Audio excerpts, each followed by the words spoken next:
ACC premiere cup में कल Saudi अरब से हारने के बाद हांगकांग के लिए ये मैच जो है कहीं ना कहीं डू और डाई गेम हो गया था, क्योंकि ऑलरेडी नेट रन रेट उनका काफी वीक है सऊदी और मलेशिया से भी। और उसके बाद आज ये गेम उनके लिए कहीं ना कहीं डू और डाई था। और शुरुआत में जब बारिश की वजह से मैच लेट हुआ तब ऐसे स्पोर्ट्स जो पर्सन होते हैं वो आमून ये सब चीजें सोचते नहीं है, लेकिन फिर भी हांगकांग का जो फॉर्म रहा रिसेंटली उसको देखकर वो जरूर सोच रहे होंगे कि चलिए अगर मैच कॉल्ड ऑफ ही हो जाए तो एक एक पॉइंट्स मिल जाएंगे, चलता है, ये माइंड में होता है। लेकिन ऐसा बिल्कुल भी नहीं हुआ। फॉर्चुनेटली कम से कम गेम देखने को मिला हमें, और 18-18 ओवर का ये मैच हुआ जिसमें पूरी तरह से आप कह सकते हैं लगभग हर डिपार्टमेंट में नेपाल ने हांगकांग को करारी शिकस्त यहाँ पर दिया। और इसी के साथ हांगकांग जो है सेमीफाइनल की रेस से जो है अब ऑलमोस्ट कहीं ना कहीं कोसों दूर निकल बाहर हो चुका है, अगर हम यहाँ पर बात करें। अब यहाँ पर देखें और दूसरी तरफ नेपाल की बात करें, डेफिनेटली 3 मैच लगातार जीतकर सेमीफाइनल में अपनी जगह 100% कंफर्म कर ली है। ऑफिशियली वो पहली टीम बनती है इससे प्रीमियर कप के सेमीफाइनल में पहुंचने के लिए। तो कांग्रेचुलेशन टीम को। बाकी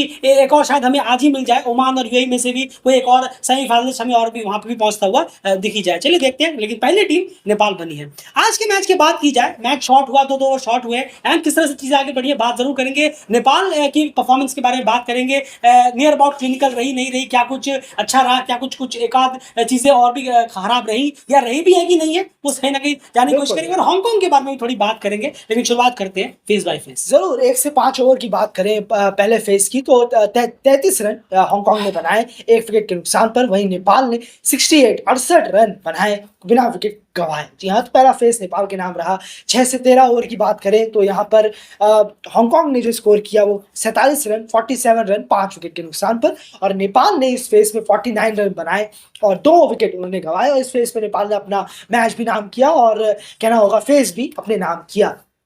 14 से 18 ओवर की बात करें डेथ फेज की तो यहाँ पर हांगकांग ने 34 रन बनाए 4 विकेट के नुकसान पर और टीम पूरी ऑल आउट हो गई 17.5 ओवर तक।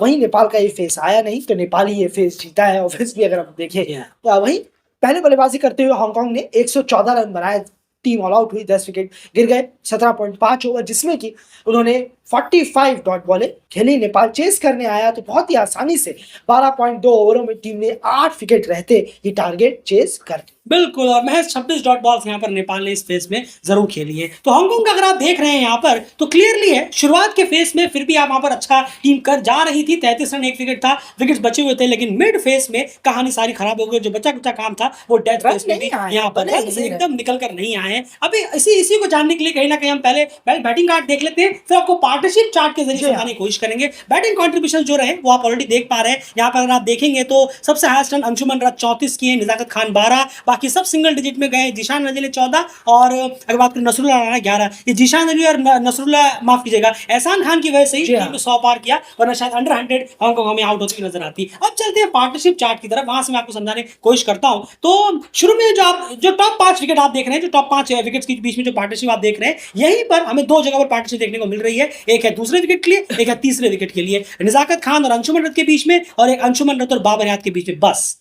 इस तरीके की कम से कम 2 पार्टनरशिप्स जो है वो नीचे और होनी चाहिए थी। अगर एक कोई 50 प्लस की पार्टनरशिप अगर और होती तो शायद टीम 150 तक पहुंचने कामयाब रहती। देखिए आपको हर पार्टनरशिप में थोड़ा सा पुश मिला और उसके बाद वो पार्टनरशिप टूट गई, थोड़ा सा पुश मिला और पार्टनरशिप टूट गई। लेकिन इसमें एक बहुत इंपॉर्टेंट रोल रहा दीपेंद्र सिंह हैरी का।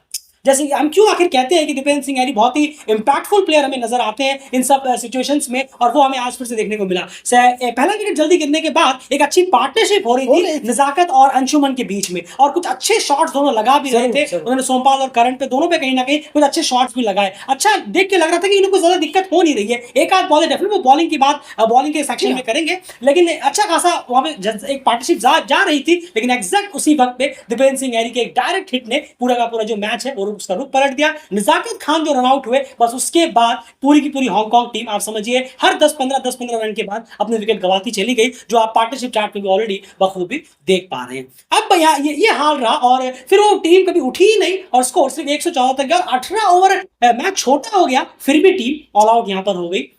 ये एक बहुत बड़ा डिजास्टर बैटिंग परफॉर्मेंस यहां पर हांगकांग की तरफ से देखने को जरूर मिला है। एंड बॉलिंग की बात करें तो काफी अच्छी बॉलिंग आज लगभग सभी की तरफ से रही। नहीं जरूर देखिए आज बहुत अच्छी बैलेंस हमें कहना होगा बैलेंस जो है वो बॉलिंग रही सभी की अमूमन हम देखते नहीं है ऐसा कि जी हाँ। बॉलर्स काफी एक्सपेंसिव हो जाते हैं लेकिन आज सभी ने अच्छा कराया करण सोपाल ने भी विकेट एक ही निकाला है दोनों ने लेकिन उनकी बॉल जो है कुछ बॉलें कुछ डिलीवरीज जी वो हाँ। बहुत कमाल की थी कमाल की थी। बॉडी के क्लोज बहुत ज्यादा मिस कर रही थी बल्लेबाजों की जो एज है वो बार बार मिस हो रहे थे लग जाता तो बात ही कुछ और थी कीपर के पास चली जाती पर जैसे करण के सिक्के में हुआ भी मार्टिन क्वाइटजी ने वो मारा एज लगा टॉप जी हाँ। एज लगकर सीधा आसिफ ने बहुत अच्छा कैच लिया उनका तो ऐसे ही बहुत कुछ एजेस बचे वही गुलशन झा उनका आज बिलो एवरेज थोड़ी बॉलिंग रही 2 ओवर में 15 रन पर उसके बाद ललित राजवंशी ने लगातार वो अच्छा जी कर हाँ। रहे हैं बहुत अच्छा कर रहे हैं हमने पिछले एनालिसिस में भी उनकी तारीफ की थी 4 ओवर में 1 मेडिन 14 रन 2 विकेट निकाले अविनाश बोरा साथ ही पेस बॉलरों से अच्छा कर रहे हैं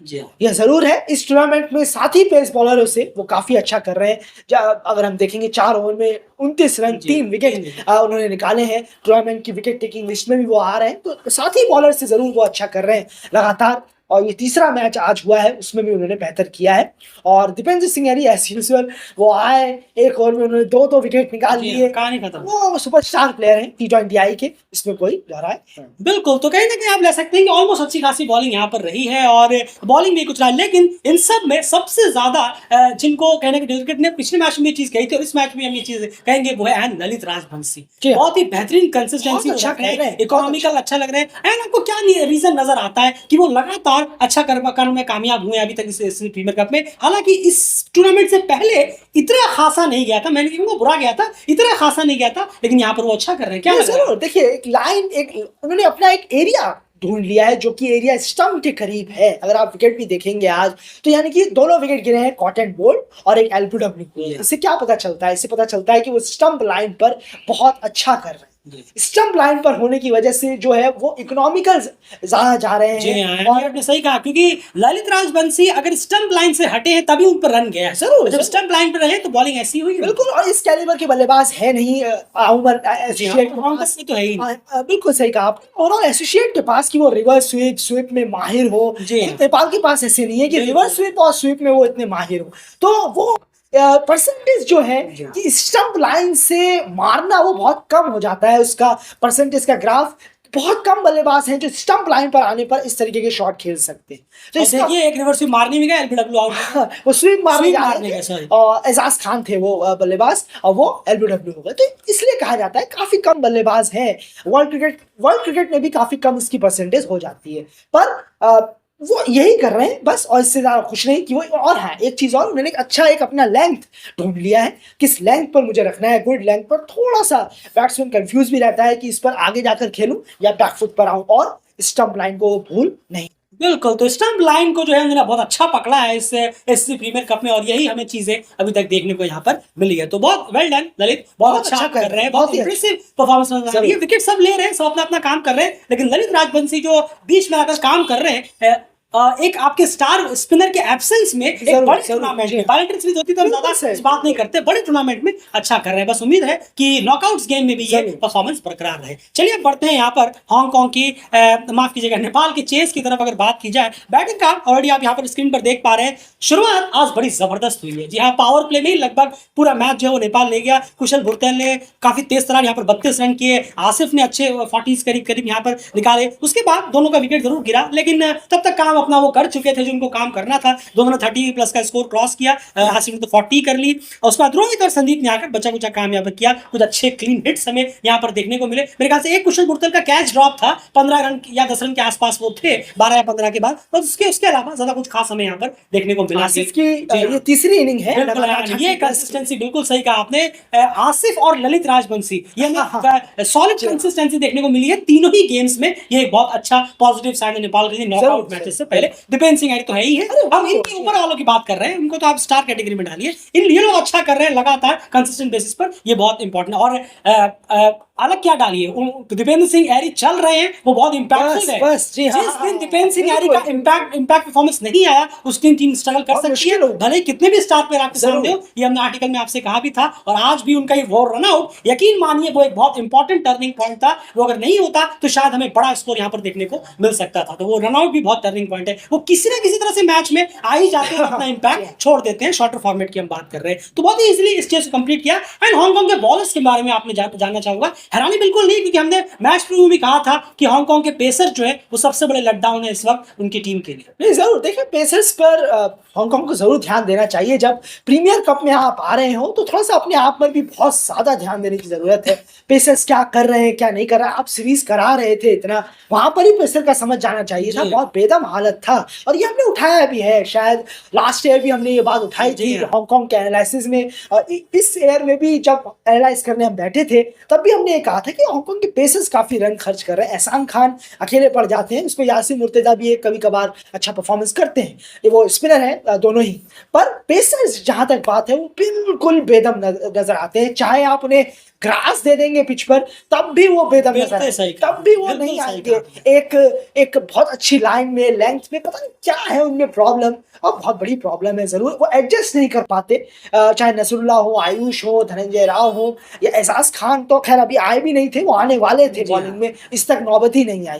खैर, एडजस्ट करना अपनी लाइन लेंथ को, फौरन ढूंढना, एक ही चीज में बार बार पेस बॉलर्स आ जाते हैं। शायद शॉर्ट बॉल का प्लान बनाए, या आगे रखें, स्लॉट में रखें। इस तरीके की बॉलिंग इवेंट्स पर नहीं, वो छोटी टीमों के खिलाफ आप कर सकते हैं। नेपाल जैसी बड़ी टीम, आपसे बड़ी टीम है, उसके खिलाफ आप ये सब नहीं कर सकते। बिल्कुल। कुछ प्लान, कुछ वर्कआउट करना होगा, तभी जाकर विकेट मिलेगा। और खैर, स्कोर भी नहीं था, और बॉलर भी बेदम नजर आए। बिल्कुल, तो ये कहीं ना कहीं पूरी कहानी बनती है बॉलर्स की। डेफिनेटली एक होता है ना, जैसे हम कहते हैं कि अभी फिलहाल ये बॉलर जो है रिदम में नहीं है, जी हाँ, टच में नहीं अरे है, नहीं। या फॉर्म में नहीं है। ये हांगकांग के साथ केस नहीं नहीं, है। नहीं। हांगकांग के बॉलर्स में वो कमजोरी बात है। ही नहीं है। बिल्कुल। पेसर्स में वो बात ही नहीं है। अब 50 ओवर आप बॉलिंग कराते रहेंगे तो 5-6 विकेट तो आपको मिलेंगे ना। बस। या कभी तो आप 2 विकेट या 3 विकेट लेंगे तो आपको लगेगा हाँ ये एक क्या बॉलिंग रेशियो? अच्छी कराई थी। अभी रेशियो तो देखिए, 50 ओवर में 5 विकेट या 6 विकेट, तो कभी ना कभी वो तो आप किसी भी बॉलर को उठा लीजिए, उसको 50 ओवर डालते रहिए, वो कभी ना कभी तो हम कुछ ना टेस्ट कुछ में तो देखते विकेट भी लेगा। हैं। टेस्ट मैच में देखने को मिलता है, हाँ। 200 रन एक बॉलर देता है लेकिन फाइफर ले जाता है। हाँ। लेकिन जुड़ता तो उनका फाइफर ही जी है। हाँ। वो है, वो बात ही नजर नहीं आती हांगकांग के पेसर्स में।